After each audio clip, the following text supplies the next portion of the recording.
Good evening, everybody. Welcome to Aunty Andrea's Reading Corner. I'm your delightful host, Andrea Pandrea. Sorry I'm a little bit late. 7:16. I always say 7:10-ish. You know what I mean? I just to be honest, I didn't realize the time passing. Although I should, because it's so damn dark. What is it that happens at the end of summer? Like, this is actually the last day of summer, everybody. I don't know if anybody realizes that, but hi, Jen. Yay, greetings to Arizona. Yeah, today is the last day of summer, and it was an interesting one, like I said, but I actually, hang on, I gotta close it. It keeps inviting me, Jen, to go on some page with you, which I'll do one day. Anyway, yeah, point is, but actually I'm gonna miss sitting on the deck in the sun at the end of every work day and soaking it up until 9:30 at night and reading books and stuff like that. But you know what? Roll on, what do you call it? Pumpkin spice lattes and turned up cuffs and oh, Michelle, hello. Michelle, good to see you on time. Way to go, killing it, baby. Yeah, I'm looking forward to all the wonderful trappings of fall as well. Pumpkins, Halloween, all those wonderful things, kicking the leaves, that smell of wet, decaying leaves. Good evening, she says. Salutations, as Charlotte would say, from the first book. Anyway, I'm rambling. Sorry. I just had one of those. I'm actually super tired. I woke up. I was going to go to sleep around 2. Woke up at 6:30 and kind of like, oh my God, do I get up or do I go back? Do I try again? So I tried again. That's never try again. Just get your ass out of bed. I know that rule, and I should have just done it. So, of course, I've been dragging my ass all day. But anyway, so yes, thank you for joining me again. This is, hey, Aaliyah, hi. I'm trying to, I'm seeing faces, and I was like, sorry, I'm not quick on my recall today, like I said. I'm so OCD, if my hair's not balanced, it'll drive me nuts. So here we are, reading, Are You There, God? It's Me, Margaret, written by Julie Bloom in 1970. This is episode, I think, number 4. And if I remember correctly...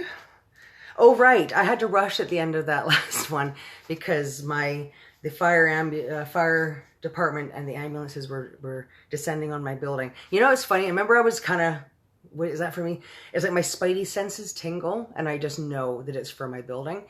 And sure enough, it was. One of my tenants got the care she needed. She's been in the hospital ever since, but she's doing fine. I checked in with her yesterday.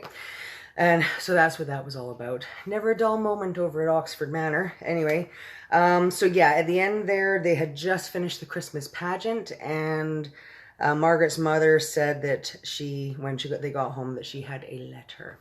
So, moving on, here we go. Chapter 13. Hang on.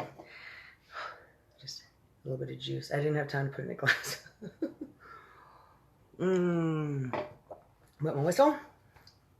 Okay, chapter 13. Margaret, you've got a letter. My mother called from the studio. It's on the table. I just about never get any letters. Probably because I never write anybody back. So I dashed over to the front table and picked it up. Miss Margaret Simon, it said. I turned the envelope around, but there was no return address. I wondered who sent it. Sorry, let me just figure out where I'm here. Okay. Wondering made it much more fun than ripping it open and knowing right away. It was probably just an advertisement anyway. Finally, when I couldn't stand it anymore, I opened it. Very slowly and very carefully, so as I wouldn't rip up the envelope. Remember doing that when you were a kid? It was so exciting to get a letter. It was an invitation. I knew right away because of the picture. A bunch of kids dancing around a record. Also, it said, having a party. Did go away. Who's having a party, I thought. Who's having a party and invited me? Naturally, I could have found out right away. I could have looked inside, but this was better. I considered the possibilities. It couldn't be a PTS because I would have known. It could be somebody I know from New York or camp, except I hadn't written to any old friends to tell them my new address. Anyway, the envelope was postmarked New Jersey. Let's see, I thought. Who could it be? Who? Finally, I opened it. Come on over on Saturday, December 20th from 5 p.m. to 9 p.m. Supper. 1334 Whittingham Terrace from Norman Fishbein. Norman Fishbein? Is it Fishbein? I'm going to say Fishbein. I yelled. That drip. I never even talked to him. Why would he invite me to his party? Still, a party is a party. And for supper, too. Score. Hey, Mom! I yelled, running into the studio. My mother was standing away from her canvas, studying her work. Her paintbrush was in her mouth between her teeth. Guess what, Mom? What? She said, not taking the paintbrush out of the way. I'm invited to a supper party. Here, look. I showed her my invitation. She read it. Who's Norman Fishbein? She took the paintbrush out of her mouth. A kid in my class. Do you like him? He's okay. Can I go? Well, I suppose so. My mother dabbed some red paint on her canvas. Then the phone rang. I'll get it! I ran into the kitchen and said a breathless hello. It's Nancy. Did you get invited? Yes, I said. Did you? Mm-hmm. We all did. Janie and Gretchen, too. Can you go? Sure. Me too. I've never been to a supper party, Nancy said. Me either. Should we dress up? I said. My mother's going to call Mrs. Fishbein. I'll let you know. She hung up. 10 minutes later, the phone rang again. I answered. Margaret, it's me again. I know. You'll never believe this, Nancy said. What? What won't I believe? We're all invited. What do you mean all? Our whole class. All 28 of us? That's what Mrs. Fishbein told my mother. Even Laura? I guess so. Do you think she'll come? I asked, trying to picture Laura at a party. Well, her mother and Mrs. Fishbein work on a lot of committees together, so maybe her mother will make her. How about Philip Leroy? He's invited. That's all I know. And Mrs. Fishbein, she said definitely party clothes. When I hung up, I raced back to the studio. Mom, our whole class is invited. Your whole class? My mother put her paintbrush down and looked at me. Yep, all 28 of us. Mrs. Fishbein must be crazy, my mother said. Should I wear my velvet, do you think? Well, it's your best. You might as well. On the day of the party, I talked to Nancy 6 times, to Janie 3 times, and to Gretchen twice. Nancy called me back every time she changed her mind about what to wear, and each time she asked me if I was still wearing my velvet. I told her I was. The rest of the time, she made our arrangements. We decided that Nancy would sleep over at my house and that Gretchen would sleep over at Janie's. Mr. Wheeler would drive us all to the party, and Mr. Loomis would drive us all home. My mother washed my hair at 2 o'clock. She gave me a cream rinse, too, so I wouldn't get tangles. She set it in big rollers all over my head. I sat under her hairdryer.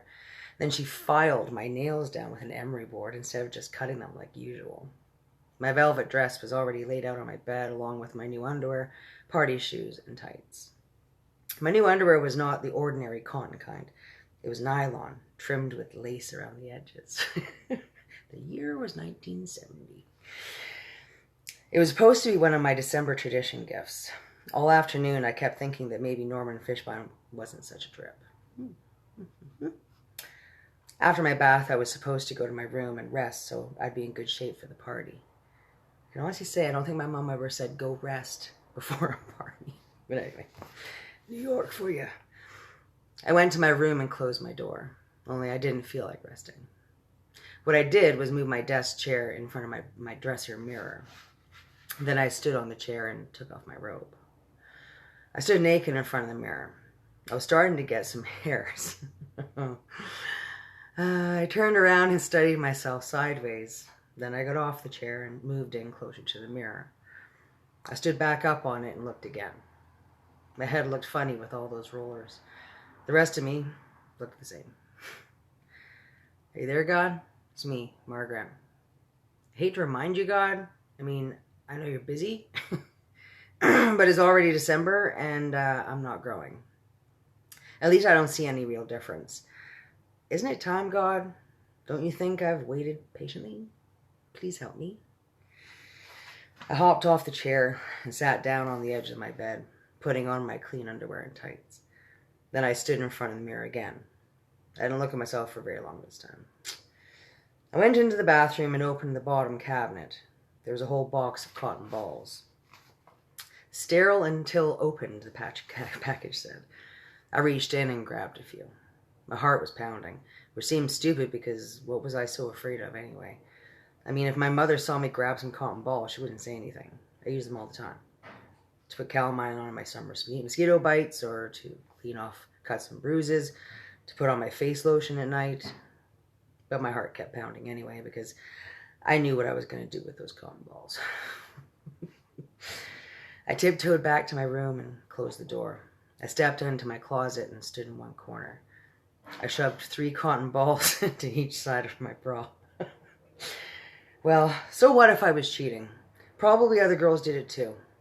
It'd look a lot better, wouldn't it? So why not? Came out of the closet and got back on my chair. This time, when I turned sideways, I looked like I'd grown, and I liked it. Are you still there, God? See how nice my bra looks now? That's all I need.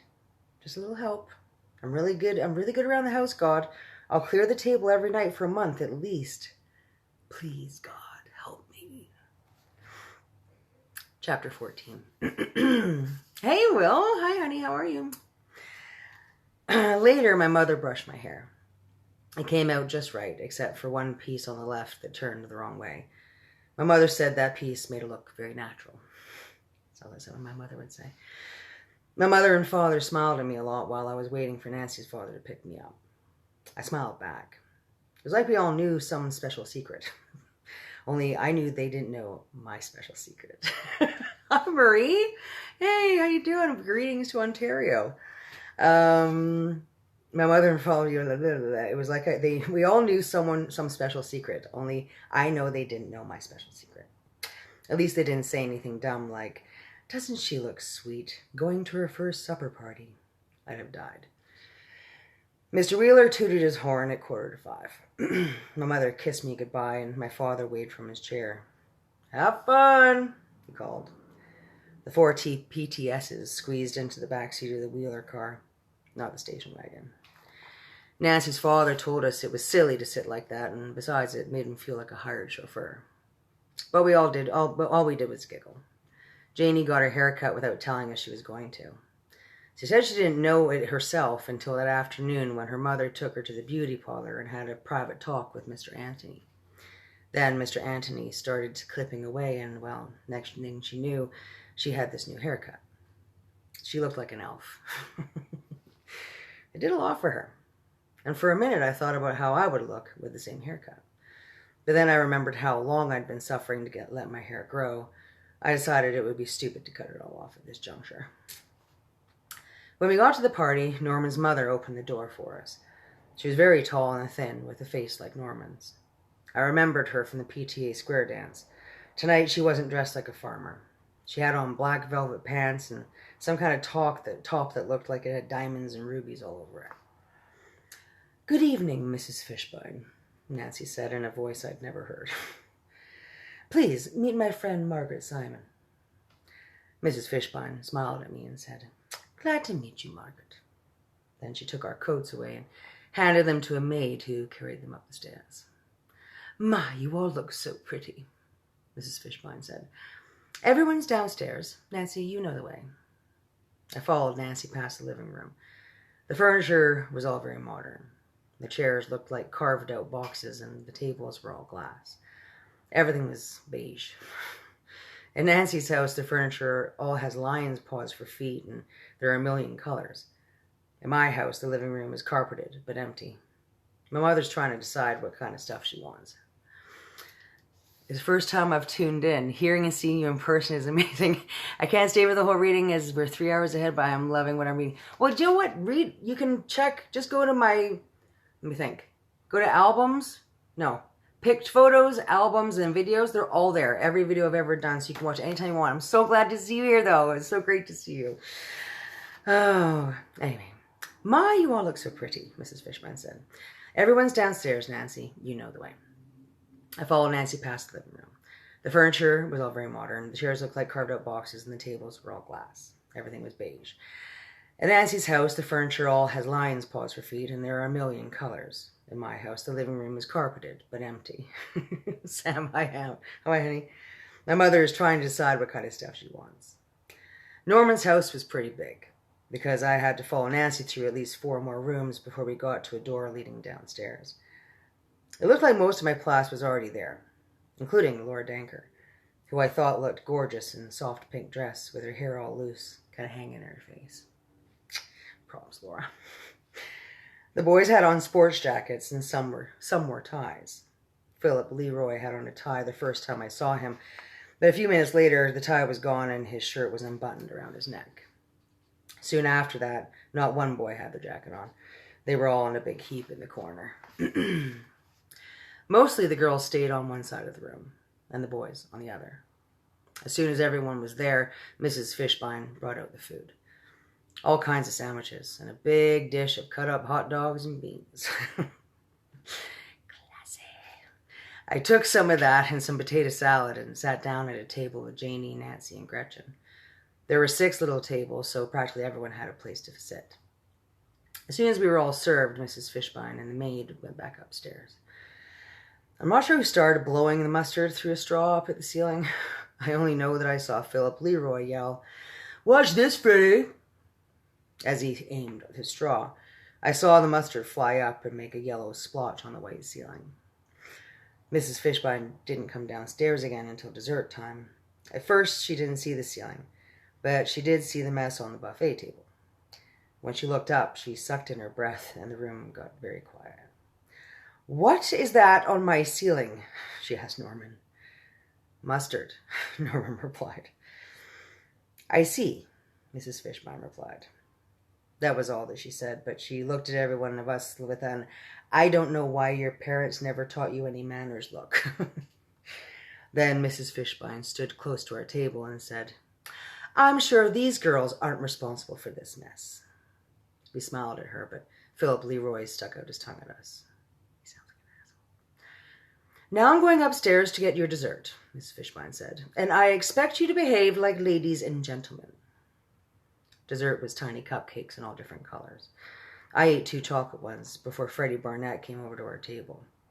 "I'm sure these girls didn't do anything naughty," he mimicked. "These girls were so sweet and good." "Oh, shut up," Nancy told him, standing up. She was as tall as he was. "Why don't you shut up, know-it-all?" "Cut it out, lobster," Nancy hollered. "Who's a lobster?" "You are." Nancy gritted her teeth. Freddie grabbed hold of Nancy, and for a minute, I thought he was going to hit her. "Take your lobster claws off of me," Nancy yelled. "Make me," Freddie told her. Nancy rolled around, but Freddie had hold of her dress by the pocket, and next thing we knew, Freddie still had the pocket, but Nancy was on the other side of the room. "Oh, he ripped him off my pocket," Nancy screamed. Freddie looked like he couldn't believe it himself, but there he was, holding Nancy's pocket. There wasn't any hole in Nancy's dress, just some loose threads where the pocket used to be. Nancy ran up the stairs and returned a few minutes later with Mrs. Fishbein. "He tore off my pocket," Nancy said, pointing to Freddie Barnett. "I didn't mean to," Freddie said. "It just came off." "I am shocked at your behavior, simply shocked," Mrs. Fishbein said. "I don't know what kind of children you are. I'm not going to send you home because your parents expect you to be here until 9 and it's only 7 now. But I'm telling you this, any more hanky-panky and I'll call each and every one of your mothers and fathers and report this abominable behavior to them." Mrs. Fishbein marched back upstairs. We couldn't hold back her giggles. It's all so funny. Hanky-panky and abominable. Even Nancy and Freddie had to laugh. Then Norman suggested that we play games to keep out of trouble, because that always works. "The first game is Guess Who," he said. "Guess who?" Janie asked. "How do you play that?" Norman explained. "See, I turn off all the lights, and the boys line up on one side and the girls on the other. Then when I yell go, the boys run to the girls' side and try to guess who's who by the way they feel." Pardon me. "No, thank you," Gretchen said. "That's disgusting." "Above the neck, Gretchen," Norman said. "Only above the neck." "Forget it," Gretchen said, and we all agreed. Especially me. I kept thinking about those 6 cotton balls. They weren't so far from below my neck. Sorry. Okay, Norman said. We'll start with spin the bottle. That's corny, Philip Leroy said. Yeah, the other boys agreed. Well, we have to start with something, Norman said. He put a green bottle on the floor. We sat in a big circle around the green bottle. Norman told us his rules. Okay, so you gotta kiss whoever's nearest to where the bottle points. No fair boy kissing girl, or boy kissing boy, or girl kissing girl. Norman spun first. He got Janie. He bent down and gave her a kiss on the cheek. Near her ear, but up higher. He ran back to his place in the circle. Everybody laughed. Then Janie had to spin. She got Jay. She put her face next to his, but she kissed the air instead of him. No fair, Norman called out. You gotta really kiss him. Okay, Janie said. She tried again. She made it this time, but far away from his mouth. I felt a lot safer knowing it would all be cheek kissing. I held my breath every time somebody turned the bottle, waiting to see who would get me and wondering who I would get. Hey, Sky! Greetings from Australia. When Gretchen got Philip Leroy, she could hardly stand up. Philip's such a hunk. She kept biting her lip, and finally she went over to him and gave him the quickest kiss you ever saw. Then I really couldn't breathe because I thought, if he gets me, I'll faint. I closed my eyes.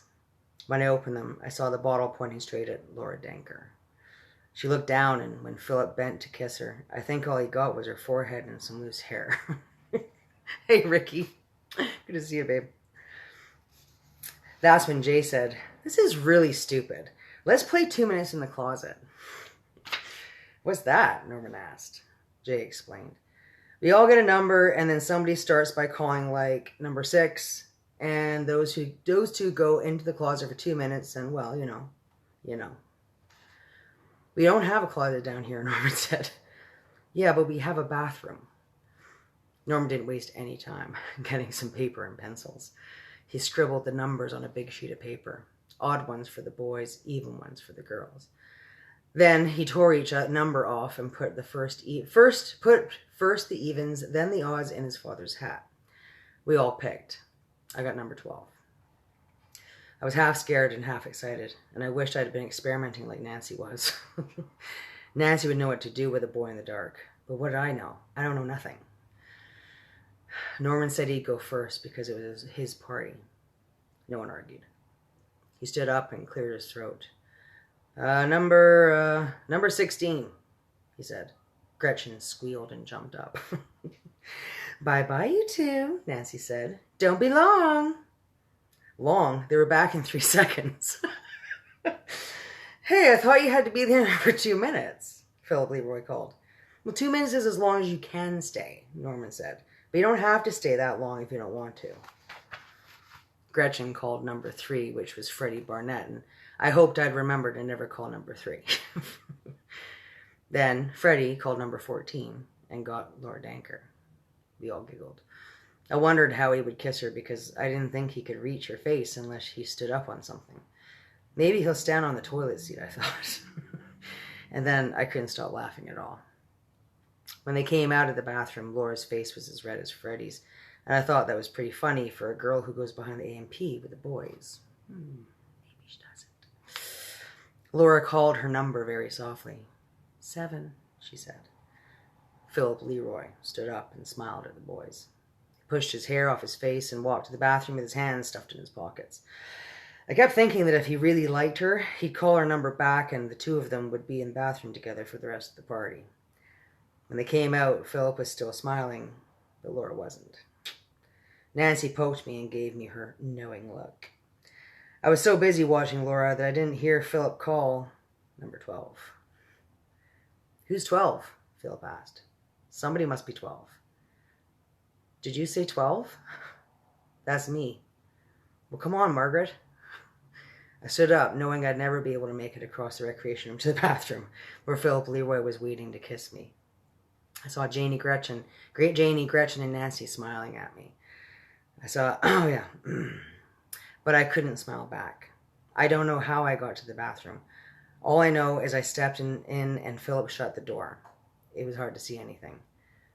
Hi, Margaret. Hi, Margaret, he said. Hi, Philip, I whispered. Then I started to giggle. I can't kiss you if you don't stop laughing, he said. Why not? Because your mouth is open when you laugh. You're going to kiss me on the mouth? You know a better place? I stopped laughing. I wished I could remember what Nancy said that day she showed me how to kiss the pillow. Stand still, Margaret, Philip told me. I stood still. He put his hands on my shoulders and leaned in. Page Turner. Leaned close. Then he kissed me. A really fast kiss. Not the kind you see in the movies where the boy and girl cling together for a long time. While I was thinking about it, Philip kissed me again. Then he opened the bathroom door and walked back to his place. Call a number, Margaret, Norman said. Hurry up. I couldn't even think of a number. I wanted to call Philip Leroy's number, but I couldn't remember it. So I called number 9 and got Norman Fishbein. He was really proud.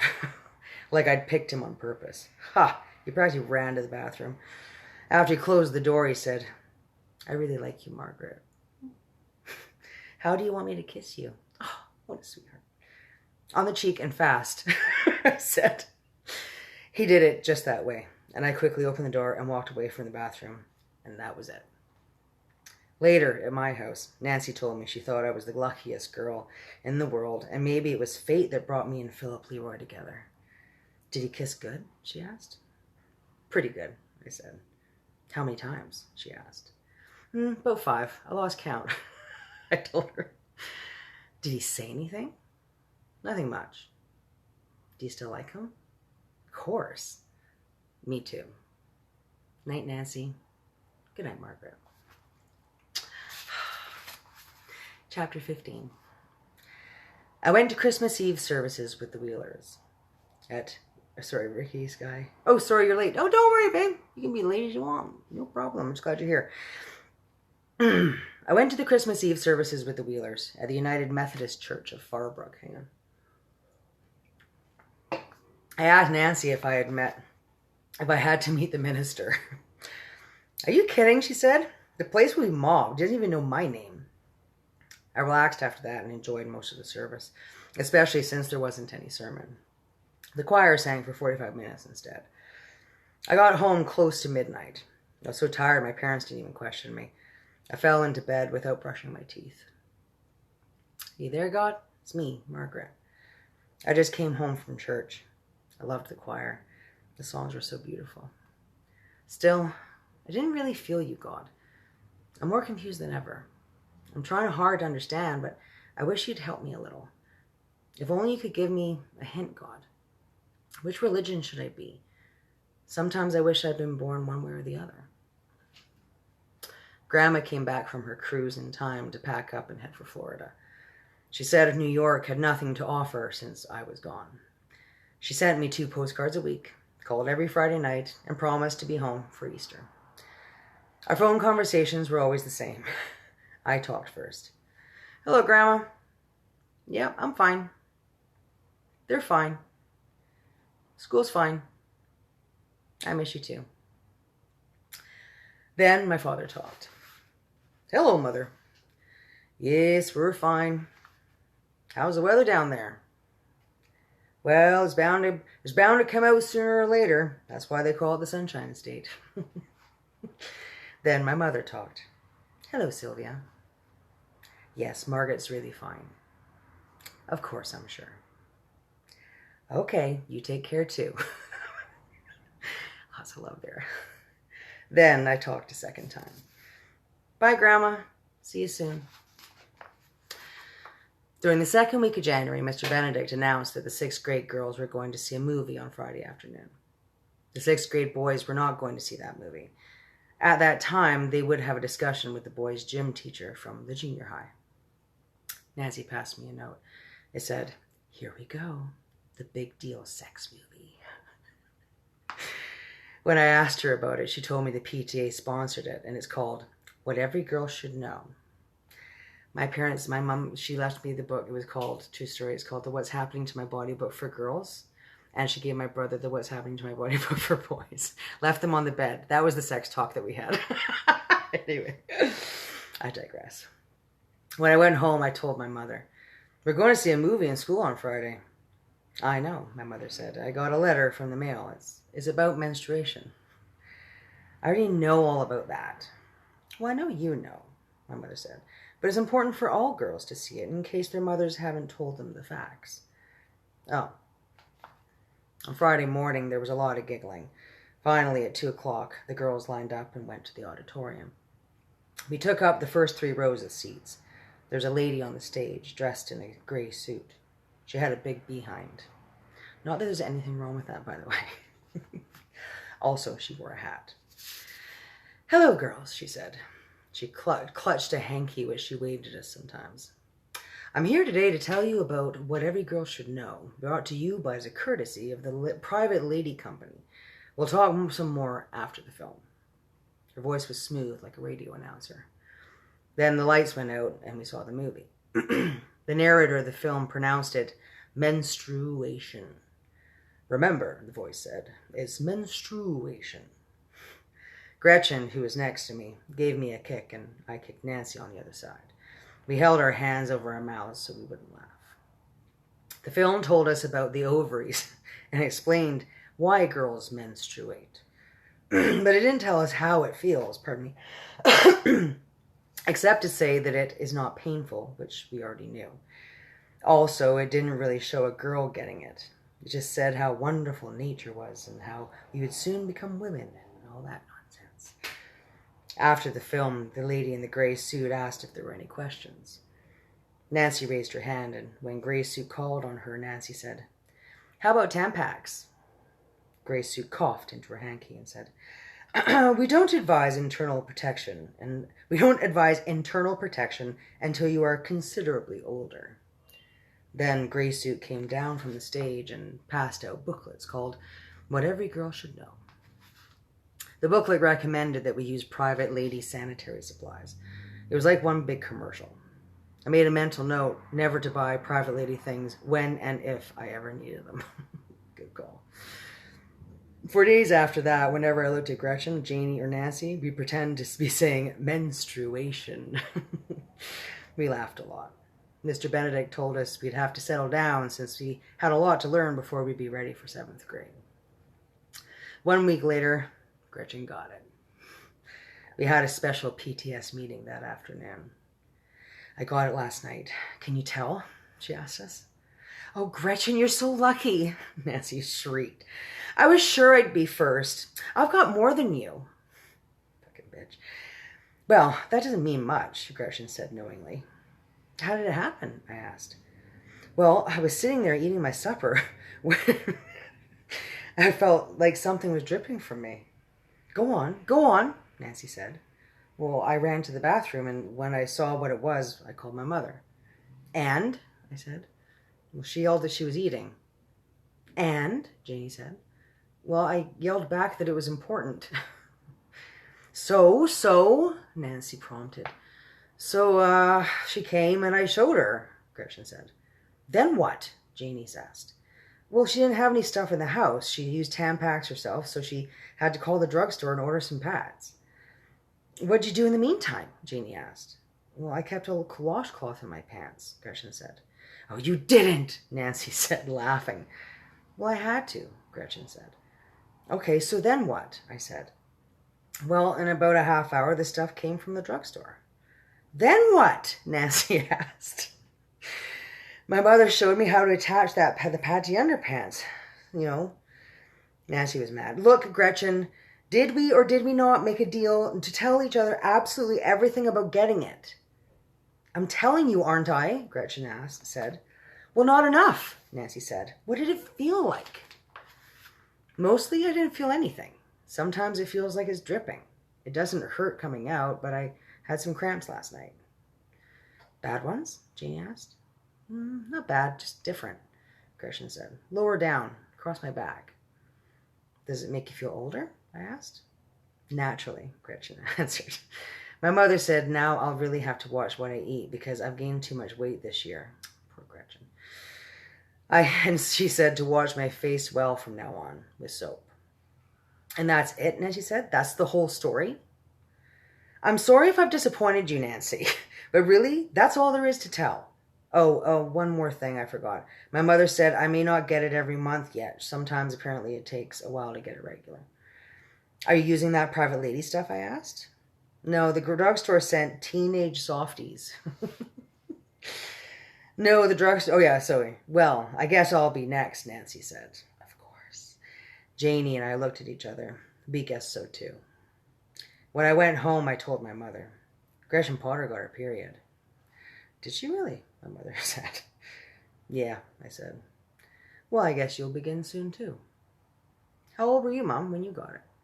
I think I was 14. 14? That's crazy. I'm not going to wait until I'm 14. Well, I'm afraid there's not much you can do about it, Margaret. Some girls menstruate earlier than others. I had a cousin who was 16 before hers started. Do you suppose that could happen to me? Oh my God, I'll die if it does. If you don't start by the time you're 14, I'll take you to the doctor. Now just stop worrying. How can I stop worrying when I don't know if I'm going to turn out normal? I promise, Margaret, you're going to turn out normal. Are you there, God? It's me, Margaret. Gretchen, my friend, she got her period. I'm so jealous, God. I hate myself for being so jealous, but I am. I wish you'd help me just a little. Nancy's sure she's going to get it soon, too. And if I'm the last, I just don't know what I'll do. Please, God, please, I just want to be normal. Nancy and her family went to Washington over Lincoln's birthday weekend. Got a postcard from her before she got back, which means she must have mailed it the second she got there. It only had 3 words on it. I got it.